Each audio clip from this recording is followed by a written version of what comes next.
Hello everyone, कैसे हैं दोस्तों आप सब। तो स्वागत है दोस्तों हमारे यूट्यूब चैनल एग्ज़ाम इजी में। तो दोस्तों बहुत बहुत स्वागत है आप सबका। कक्षा 10वीं 10th Bihar board final board exam 2022 model set 1 subject mathematics और 25 मोस्ट वीवीआई ऑब्जेक्टिव क्वेश्चंस हम लोग देखेंगे। ऐसे क्वेश्चन जो बिल्कुल श्योर क्वेश्चंस हैं दोस्तों, और गणित के ऐसे प्रश्न जो बिना कलम जगाए हो जाएंगे हल। तो करके दिखाएं आप 25 क्वेश्चन, ऐसे क्वेश्चन जो परीक्षा में आने वाले प्रश्न हैं और ऐसे क्वेश्चन हैं जो बिना कलम जगाए हल हो जाएंगे। तो 25 क्वेश्चन हम लोग देखेंगे दोस्तों। तो चलिए दोस्तों शुरू करते हैं। इससे पहले अगर आप हमारे चैनल पर नए हैं तो चैनल को सब्सक्राइब कर लें और बेल आइकन दबाना ना भूलें, ताकि जब भी मैं वीडियो अपलोड करूं तो आपको हमारा वीडियो मिले सबसे पहले। तो दोस्तों शुरू करते हैं आज का पहला क्वेश्चन। तो पहला क्वेश्चन है कि एक अशून्य परिमेय और अपरिमेय संख्या का गुणनफल क्या होता है।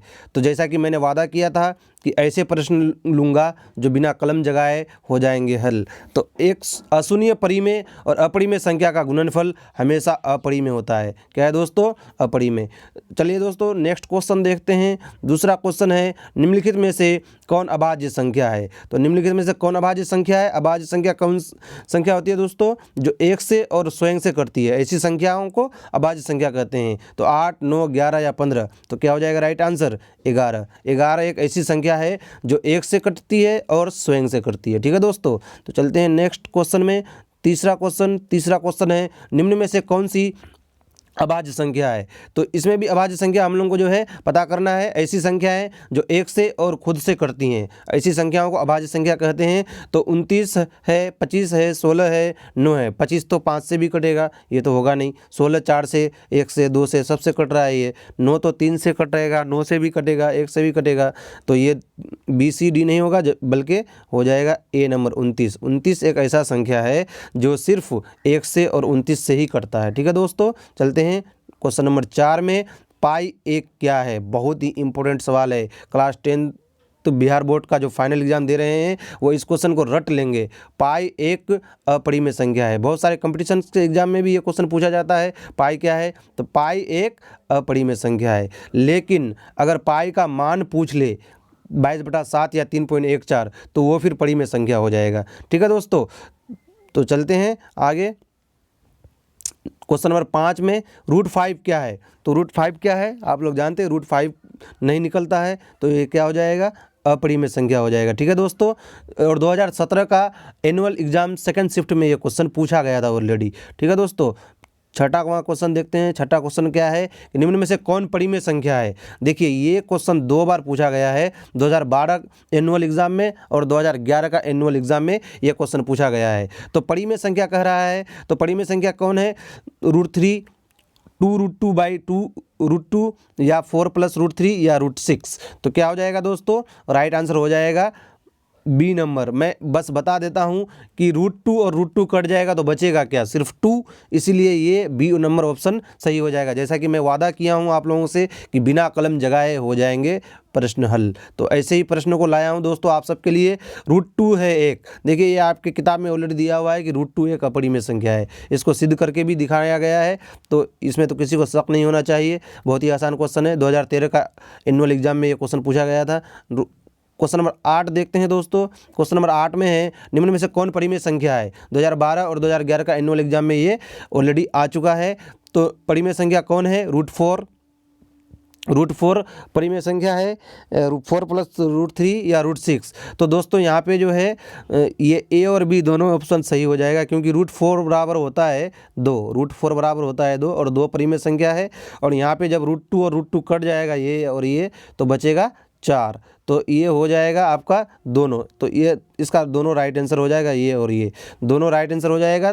दोनों परिमेय संख्या है। हालांकि आपका एग्जाम में एक ही ऑप्शन रहेगा, यहाँ बाय मिस्टेक जो है हो गया है। चलते हैं नेक्स्ट क्वेश्चन में। 9 नंबर √2 है एक। फिर वही क्वेश्चन आ गया दोबारा। √2 एक अपरिमेय संख्या है। ठीक है दोस्तों। 2013 का एनुअल एग्जाम में ये क्वेश्चन पूछा गया है। चलते हैं घात 1 के बहुपद को क्या कहते हैं। 2011 का एनुअल एग्जाम में पूछ लिया गया कि घात 1 जिसका पावर 1 होता है। घात मतलब पावर, तो पावर जिसका 1 होता है उसको क्या कहते हैं दोस्तों, रैखिक बहुपद कहते हैं। सिंपल सी बात। देखिए द्विघात बहुपद, दो लगा हुआ है, द्वि मतलब 2, ऐसे जिसका घात 2 हो उसे द्विघात कहते हैं, जिसका घात 3 हो उसे त्रिघात बहुपद कहते हैं। तो आगे इस तरह के क्वेश्चंस आ जाएं तो आप घबराएंगे नहीं, ठीक है दोस्तों। आगे चलते हैं 11 नंबर में कि शून्य बहुपद का घात क्या होता है। तो शून्य बहुपद का कोई घात होता ही नहीं है, तो क्या हो जाएगा आंसर, अपरिभाषित, ठीक है दोस्तों। शून्य बहुपद का पावर होता ही नहीं है, ठीक है। चलिए आगे चलते हैं 12 नंबर क्वेश्चन में, द्विघात बहुपद के शून्यकों की संख्या होती है। 2013 का जो है एनुअल एग्जाम में ये आया था कि द्विघात बहुपद के शून्यक कितने होते हैं। तो द्विघात बहुपद के 2 शून्यक होते हैं, सिंपल सी बात। तो ये आंसर हो जाएगा सी नंबर, ठीक है दोस्तों। तो द्विघात बहुपद के शून्यकों की संख्या 2 होती है, त्रिघात बहुपद के शून्यकों की संख्या 3 होती है। इसी तरह जो है आप ध्यान रखेंगे, ठीक है। यदि रैखिक समीकरणों का युग्म संगत हो तो रेखाएं होंगी। देखिए ये तीसरा चैप्टर में दिया हुआ है कि अगर रैखिक बहुपद का यदि रैखिक समीकरण का युग्म संगत होगा तो उसके लिए शर्त क्या है। तो उसके लिए शर्त क्या है, हमेशा संपाती होंगी तो संगत होंगी, समांतर होंगी, हमेशा प्रतिच्छेदी या संपाती। तो राइट आंसर हो जाएगा प्रतिच्छेदी और संपाती। तो यदि रैखिक समीकरणों का युग्म संगत होगा तो रेखाएं होंगी प्रतिच्छेदी या संपाती। जब रेखाएं प्रतिच्छेदी या संपाती होती हैं तो समीकरण का युग्म संगत होता है, ठीक है दोस्तों। चलिए 12 नंबर में देखते हैं। देखिए बहुत ही महत्वपूर्ण सवाल आ चुका है और ये सवाल है सार्वअंतर। AP 12, 17, 22, 27 का सार्वअंतर क्या है। 2014 का एनुअल एग्जाम में पूछा गया है। तो सार्वअंतर हम लोग कैसे ज्ञात करते हैं, दूसरा पद माइनस पहला पद, यानी 17 माइनस 12 बराबर कितना हो जाएगा दोस्तों, 5। तो ये हो जाएगा आपका आंसर 5, ठीक है दोस्तों। तो 5 कौन सा ऑप्शन में, सी, ठीक है। तो सी राइट आंसर हो जाएगा इसका, ऑप्शन नंबर सी, ठीक है दोस्तों। मैं समझाने के लिए कभी कभी जगह देता हूँ कलम का, ताकि आप सबको कोई डाउट ना रहे, इसीलिए। अब देखिए 15 नंबर में वही कह रहा है कि AP इतना का प्रथम पद होगा। प्रथम पद किसको कहते हैं, ए, यानी पहला पद। पहला पद क्या है दोस्तों, यहाँ तो साफ दिख रहा है कि 0.6 जो है पहला पद है। तो इसमें तो कोई बड़ी बात ही नहीं है, इसको आप आँख बंद करके भी लगा सकते हैं, ठीक है दोस्तों। 15 नंबर में देखते हैं। 15 नंबर में फिर कह रहा है कि AP इतना का सार्वअंतर होगा। 2016 का एनुअल एग्जाम में ये क्वेश्चन पूछा गया है। ऐसे क्वेश्चंस को लाया हूं जो पिछली बार पूछे गए हैं, ठीक है दोस्तों। तो आप सब ये सारे क्वेश्चंस को बार बार देख लें और बिल्कुल एकदम रट लें और समझ लें। तो AP इतना का सार्वअंतर होगा। 2016 का एनुअल एग्जाम में जो है ये पूछा गया। तो वो सार्वअंतर मतलब दूसरा पद माइनस पहला पद, 10 से 4 गया 6। कौन सा ऑप्शन में है दोस्तों, तो बी नंबर ऑप्शन। उसी तरह आपको किसी से भी इसको घटाएंगे, 28 से 22 को भी घटाएंगे तो 6 आएगा, मतलब इसका सार्वअंतर हमेशा AP का समान होता है। 17 नंबर में चलते हैं। दो समरूप आकृतियाँ। दो समरूप आकृतियाँ किसको कहते हैं, जो आकार में समान होते हैं। तो क्या हो जाएगा दोस्तों, ऑप्शन नंबर ए, यानी दो समरूप आकृतियों के आकार समान होते हैं, आमाप समान होते हैं, क्षेत्रफल बराबर होते हैं, परिमाप बराबर होते हैं, ये नहीं होगा, बल्कि दो समरूप आकृतियों के आकार समान होते हैं, ये होगा राइट आंसर। 18 नंबर में देखते हैं। सभी वर्ग होते हैं। देखिए आपके 10 क्लास के मैथ में दिया हुआ है समरूपता, तो आप हमेशा ऑप्शन में समरूपता ही लगा के आएंगे। सर्वांगसम क्लास 9th में दिया हुआ है, तो क्लास 9th का तो आप एग्ज़ाम नहीं दे रहे हैं, क्लास 10th का बोर्ड का एग्ज़ाम दे रहे हैं। तो आपके सिलेबस में ऑलरेडी समरूपता का कॉन्सेप्ट पढ़ाया गया है। यही क्वेश्चन बार बार आ चुका है, 2014 में आया था ये क्वेश्चन कि सभी वर्ग क्या होते हैं, तो सभी वर्ग समरूप होते हैं, ठीक है दोस्तों। तो समरूपता को आप लगा के आएंगे, 100% आपका क्वेश्चन सही हो जाएगा, ठीक है। दो भिन्न त्रिज्याओं वाले वृत्त हमेशा होते हैं, जिसकी दो भिन्न त्रिज्या वाले, तो अलग अलग त्रिज्याएं होंगी लेकिन वृत्त तो हमेशा देखने में एक जैसा होगा, उसका आकार तो एक जैसा होगा ना दोस्तों, तो वो क्या हो जाएगा, समरूप हो जाएगा, सर्वांगसम नहीं होगा बिल्कुल। तो समरूप राइट आंसर हो जाएगा। 2020 का एनुअल एग्जाम का फर्स्ट शिफ्ट में क्वेश्चन आ गया था। अब देखिए 20 नंबर क्वेश्चन में क्या है कि किसका कथन यह है कि दो समान कोणिक त्रिभुजों में उनकी संगत भुजाओं का अनुपात सदैव समान रहता है। तो जैसा कि हम लोग थेल्स प्रमेय में पढ़ चुके हैं कि दो समान कोणिक त्रिभुजों में उनकी संगत भुजाओं का अनुपात सदैव समान रहता है। 2021 का एनुअल एग्जाम के शिफ्ट 1 में ये क्वेश्चन आ गया था। तो थेल्स प्रमेय जैसा कि कह रहा है कि दो समान कोणिक त्रिभुजों में उनकी संगत भुजाओं का अनुपात सदैव समान रहता है, इसलिए प्रमेय को भी याद करना है दोस्तों, ठीक है। चलते हैं 21 नंबर में। चक्रीय चतुर्भुज के चारों कोणों का योग होता है। तो चक्रीय चतुर्भुज के चारों कोणों का, जैसे हम लोग जानते हैं कि चतुर्भुज के चारों कोणों का योग कितना होता है, 360 डिग्री। तो कितना हो जाएगा दोस्तों, देखिए इसका बी नंबर राइट आंसर हो जाएगा। चलते हैं 22 नंबर क्वेश्चन में। यदि एक त्रिभुज का एक कोण दूसरे त्रिभुज के एक कोण के बराबर हो तथा इन कोणों को अंतर्गत करने वाली भुजाएं समानुपाती हो तो दोनों त्रिभुज होंगे। तो दोनों त्रिभुज क्या होंगे दोस्तों, हम अभी ये पहले बताए थे, समरूप होंगे। आप लोगों के सिलेबस में समरूपता की कसौटी को पढ़ाया गया है। ठीक है दोस्तों, तो राइट आंसर हो जाएगा ए। फिर मैं पढ़ देता हूँ क्वेश्चन को कि क्वेश्चन था, यदि एक त्रिभुज का एक कोण दूसरे त्रिभुज के एक कोण के बराबर हो तथा इन कोणों को अंतर्गत करने वाली भुजाएं समानुपाती हो तो दोनों त्रिभुज क्या होंगे, समरूप हो जाएंगे। ठीक है दोस्तों, राइट आंसर क्या हो जाएगा, समरूप।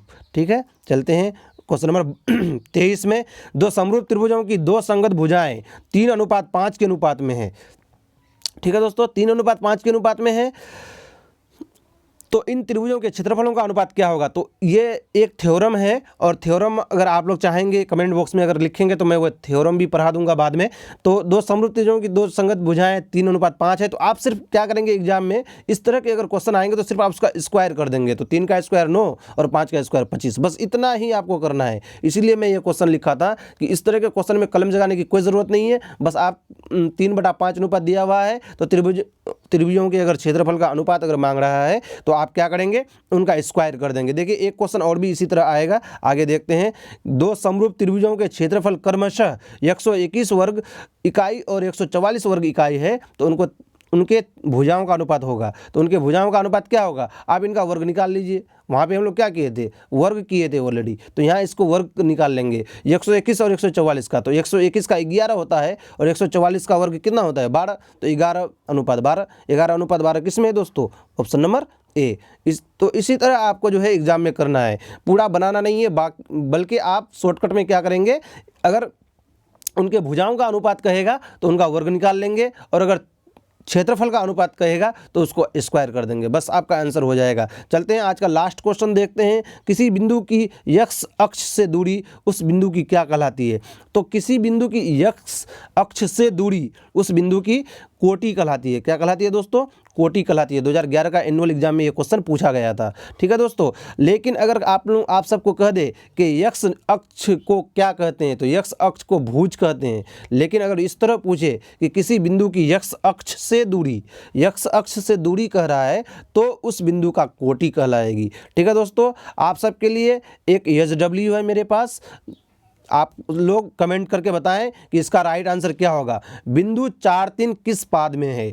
चतुर्थांश आप लोगों ने पढ़ा है, तो यहाँ पे +4 और +3 है, तो कौन सा जो है इसमें पाद में होगा। 4 पाद होते हैं, प्रथम पाद, द्वितीय पाद, तृतीय पाद और चतुर्थ पाद। तो चारों पादों में कौन से पाद में ये क्वेश्चन ये होगा, इसका राइट आंसर आप सब कमेंट करके ज़रूर बताएं। ये SW क्वेश्चन है आप सबके लिए। वीडियो कैसा लगा आप सब ज़रूर बताएं, और अगर आपको अच्छा लगा तो चैनल को सब्सक्राइब कर दें, लाइक कर दें और शेयर कर दें। अगर आप बिहार बोर्ड 10th क्लास की तैयारी करते हैं तो इस चैनल से जुड़े रहें, आगे भी बहुत सारे क्वेश्चंस अपलोड होते रहेंगे। ठीक है दोस्तों, आज के लिए इतना ही, मिलते हैं फिर एक नेक्स्ट वीडियो में। तब तक के लिए खुदा हाफिज़, अल्लाह हाफिज़, बाय।